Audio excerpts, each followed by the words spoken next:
Հայաստանի ոչ օլիմպիական մարզաձևերի միության հերթական օնլայնված հանդիպումն է։ Այս անգամ ոչ միայն ֆեդերացիաների նախագահներն են, այլև ֆեդերացիաներում ընդգրկված այն մարզիկները, որոնք մասնակցել են մարտական գործողություններին, սխրանքներ գործել, նաև հաջողություններ արձանագրել սպորտում։ Նրանց մի մասը հայրենիքը պաշտպանելիս վիրավորում է ստացել, հաշմանդամություն ունեն ու կյանքը առողջ շարունակելու բանաձևը գտել են սպորտում։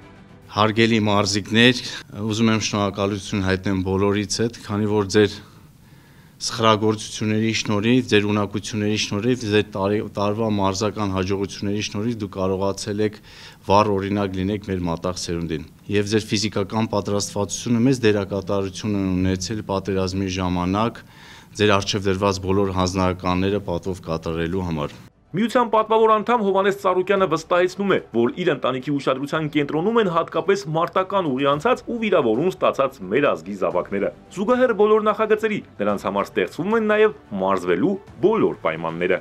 Շատ ժամանակ դեռ չի անցել մեր վերջին հանդիպումից, բայց այդ ընթացքում հասցրել ենք բոլորս մեծ աշխատանքներ կատարել։ Մարդիկ լսել են, մարդիկ հավանություն են տվել, մարդկանց մեջ հավատ է ներշնչվել, քանի որ լավ թիմ ենք ձևավորել մենք։ Ինչպես ես նախորդ անգամ ասացի, որ ոչ մի դրամահավաք պետք չի, նույնը այսօր եմ ասում եւ ուզում եմ այսօր բացի դա փոխանցել իմ հոր խոսքը, սատար է լինելու բոլոր մեր ծրագրերին եւ նա ասեց նաեւ, որ շուտապույտ պետք է կազմակերպել, պայմաններ ստեղծել, որպեսզի մեր զինծառայող վիրավորում ստացած եղբայրները ավելի լավ, ավելի նպաստավոր պայմաններում պարապեն, մարզվեն։ Բոլորս էլ հասկանում ենք խոչընդոտներ շատ են լինելու, խնդիրներ շատ են լինելու,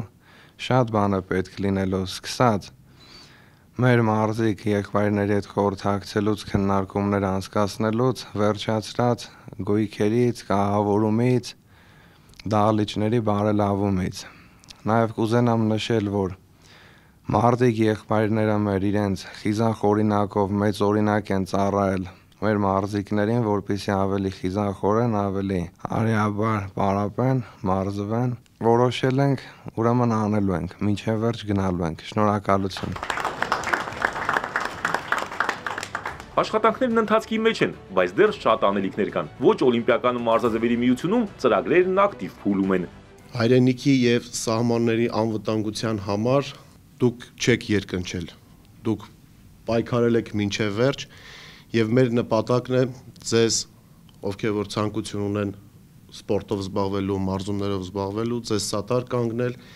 ձեր համար պայմաններ ստեղծել, ձեր պարապմունքները, մարզումները ավելի լավը դարձնելու համար։ Ես կոչ կանեմ մեր մյուս բոլոր վիրավոր եղբայրներին, ովքեր լսելու են մեզ, ովքեր տեղեկանալու են այս ծրագրի մասին, միանալ այս մեծ թիմին, հաճախել մարզումների եւ զբաղվել սպորտով։ Պատերազմին մասնակցած մարզիկները նաև իրենց անցած ճանապարհն են ներկայացնում, այնինչ տեսել են ու ինչի միջով անցել են, նրանց չեն ընկճել, ավելի ուժեղ են դարձել, մտքով, հոգով ու մարմնով։ Նախ շնորհակալություն եմ հայտնում այս հանդիպման համար, որ մեզ եք ներգրավել աշխատանքների մեջ։ Սպորտը ես կարծում եմ ոչ միայն ցանկալի է, այլ նաև պարտադիր է ցանկացած քաղաքակիրթ ընտանիքում։ Я тренировался в Արցախе. Ես մարզվել եմ Արցախում, ներկայացրել եմ խառամենամարտերի Հայաստանի հավաքականը։ Մասնակցել եմ նաև 44-օրյա պատերազմին ու կորցրել ոտքերս, բայց սպորտն ինձ օգնեց հաղթահարել այս դժվար իրավիճակը։ Շարունակում եմ մարզվել ու դրսևորել ունակություններս։ Պատերազմի ժամանակում եղել եմ հակատանկային հաշվարկի հրամանատար, պարգևատրվել եմ հակառակորդի զրահատեխնիկաներ, մարտական մեքենաներ ոչնչացնելու համար։ Միջև ծառայության անցնելը մոտ 9-ից 10 տարի մարզվել եմ տեքվանդոյով եւ միջև ծառայության մեկնելը բոլորը ասում են, որ շատ կարեւոր է սպորտով զբաղվելը միջև ծառայությունը, այնտեղ շատ է պետք գալիս։ Կռվի ժամանակ մենք դրանում համոզվեցինք եւս մեկ անգամ։ Մեր մարզիկներն առաջիկայում կընդգրկվեն միության տարբեր գործընթացներում, իսկ վերջին օրերին քիքբոքսի եւ կուդոյի մարզիկները 9 մեդալ են նվաճել աշխարհի գավաթի խաղարկություններում։ Արամ Մանուկյան, Սիմիկ Մայլյան, Էպիկենտրոն։